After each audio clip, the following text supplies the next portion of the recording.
আল্লাহ পাক প্রথমে ছেলেদেরকে বললেন, শোনো সূরা নূর 33 নম্বর আয়াত। আল্লাহ পাক ছেলেদেরকে বললেন, তোমরা তোমাদের চোখ নিচু রাখো, এটা আমাদের দায়িত্ব। প্রত্যেকটা ছেলের দায়িত্ব বেগানা মেয়েকে দেখলে চোখটা কি করবে, নিচু। তাহলে আপনি সিডিউসড হবেন, এক কথা। 2 নাম্বার, আল্লাহ পাক আমাদেরকে বললেন, তোমরা তোমাদের লজ্জাস্থানকে হেফাজত করো। কাদেরকে? আমাদেরকে, মানে ছেলেদেরকে। প্রথমে আল্লাহ পাক ছেলেদেরকে বললেন, চোখ নিচু করে রাখো, লজ্জাস্থানে হেফাজত করো। ঠিক আছে? সূরা বানী ইসরাঈল আল্লাহ পাক বললেন, জিনার ধারের কাছেও যেও না, ধারের কাছেও যেও না। আল্লাহ পাক আরো বললেন, যদি কেউ জিনা করে ফেলে, সূরা নূরে, তাহলে তাকে 100টা বেত্রাঘাত করতে হবে। কয়টা? 100টা, এবং 1 বছরের জন্য তাকে বহিষ্কার করতে হবে। আল্লাহ পাক শাস্তিও দিলেন, শুধু তাত্ত্বিক বিধান দেন নাই, শাস্তিও দিয়েছেন। কারণ শুধু তাত্ত্বিক বিধান দিয়ে হবে? আমি যদি ওয়াজ করে বেড়াই, ভাই মদ খায় না, মদ খায় না, কোনো শাস্তি না অ্যাপ্লাই করি, তাহলে কি মদ ছাড়বে মানুষ? আমরা যদি বলি হত্যা করা মহাপাপ, মহাপাপ, দুর্নীতি করা মহাপাপ, মানুষ দুর্নীতি ছাড়বে? ছাড়বে না, যতক্ষণ না শাস্তি নিশ্চিত করা যাচ্ছে। আল্লাহ পাক তাত্ত্বিক কথা শুধু বললেন না, শাস্তিও নিশ্চিত করলেন।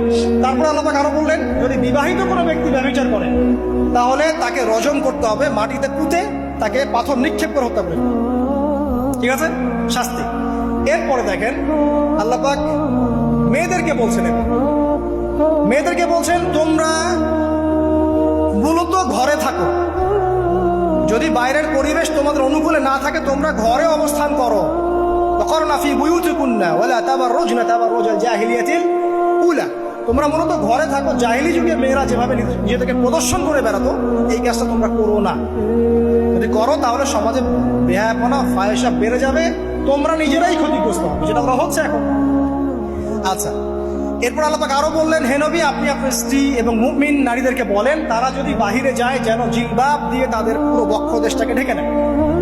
তাহলে পোশাকের সংস্কৃতির শেকড় কোত্থেকে শিখবো? আমি কোত্থেকে শিখবো? আল্লাহ পাক কর্তৃক নাজিলকৃত সর্বশেষ ঐশী গ্রন্থ থেকে শিখবো নাকি?